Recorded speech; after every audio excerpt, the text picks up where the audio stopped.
How's it going, ladies and gentlemen? Welcome to Catching Cars. My name is Isaiah, and this right here is the key to our test vehicle today. Thanks to Mitsubishi, we have this 2021 Mitsubishi Outlander plug-in hybrid as a press vehicle.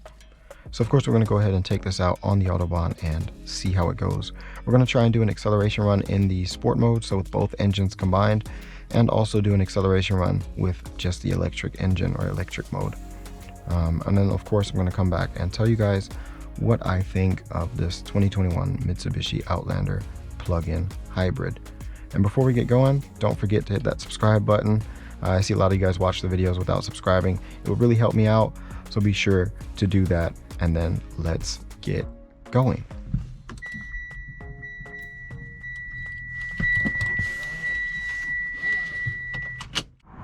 We're on the Autobahn now with the 2021 Mitsubishi Outlander plug-in hybrid. We're going to go ahead and do that acceleration in sport mode first, and then we're going to go ahead and see if we can do it in the electric mode. Let's go ahead and go now.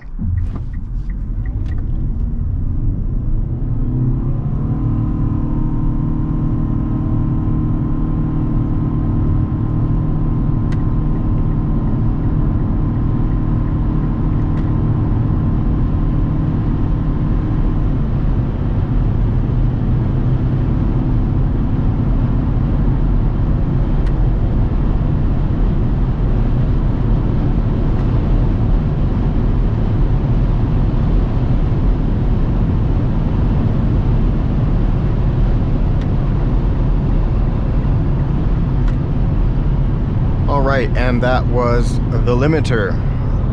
So we had traction control off. There was no problems or no trouble getting off the line. We're going to go ahead and see if we can do an acceleration run in electric mode here in a few seconds as well. And then I'm going to come back as well and tell you guys what I think of this 2021 Mitsubishi Outlander plug-in hybrid.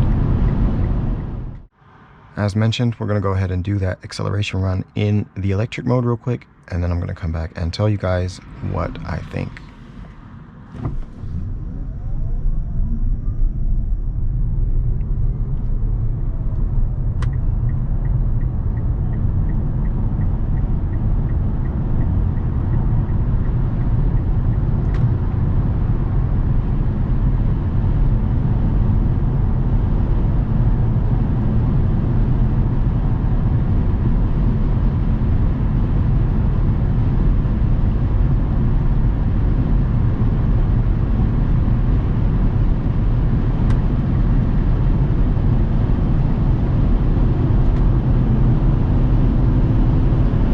And that was where the petrol engine kicks in as well. Now, after doing both acceleration runs, one in the sport mode, so with both engines, and one in the electric mode, it's time for my impressions. And overall, the first thing I gotta say is I really like the interior on this. It feels a bit dated, to be honest, but somehow it's just classy. Maybe it's because of the stitching here on the seats and on the doors. It reminds me of a Bentley. So basically a Japanese Bentley, but it just feels really nice. The materials are actually pretty good as well. I mean, it's soft touch in most places. As I said, it just feels a bit dated, and you have this little fake carbon or textured plastic here that looks pretty good spread out the interior. Really not a bad place to be. Also, the infotainment, or actually the sound system, is really good. Not the infotainment itself, but the sound system is really good. I don't see a brand name, but it says Mitsubishi Power Sound System, whatever that's supposed to mean. So that was really nice, you know, listening to music on longer journeys. And overall, you just get a very SUV-like feel in this. It feels pretty heavy, pretty big. The steering is very light, but of course that's kind of what you come to expect. And the acceleration was decent. It wasn't crazy fast. I recently had the Suzuki Across, which is basically the same thing as the Toyota RAV4 Prime. And I was kind of spoiled by that vehicle because, I mean, the engine in that was really nice. It's actually a sleeper car, or a sleeper SUV. And then driving this basically right after the Suzuki Across, or a few weeks later, I was not disappointed, but I guess I was expecting a bit more from this. But overall, for most people, I think this will still be a very good vehicle. It's just a bit dated, to be honest. The interior is really nice. It feels a bit dated. The materials are actually pretty good. The sound system is really good. And overall, the infotainment, or actually the sound system, is really good. You have this little fake carbon or textured plastic here that looks pretty good spread out the interior. Really not a bad place to be. Also, the enough to haul their families around. You have a lot of space back there. As I said, the interior is a really nice place to be, and overall it's a very comfortable vehicle. The seats are kind of, I mean, they're unsupportive and they're kind of hard for some reason. Actually, at least that's what I feel.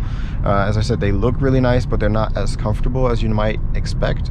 And also the fuel economy is definitely not as good as you might want it to be. So if you're on the Autobahn doing longer journeys and you have both engines on, so the electric engine and of course the petrol engine, the fuel economy is not great, really not great.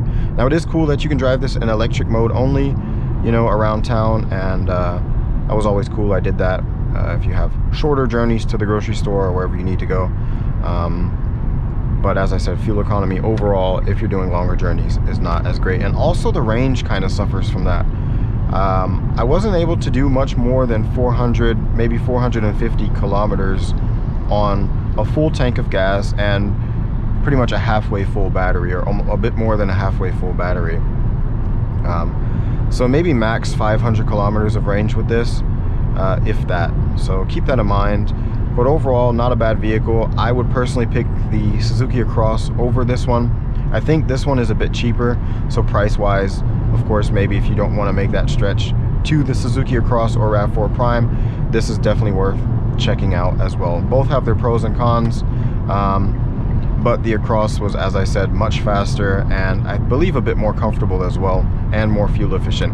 This one has the, I guess, nicer looking interior and the better sound system. And I think we're going to go ahead and end the video there. Be sure to subscribe, and I hope to see you guys in the next video.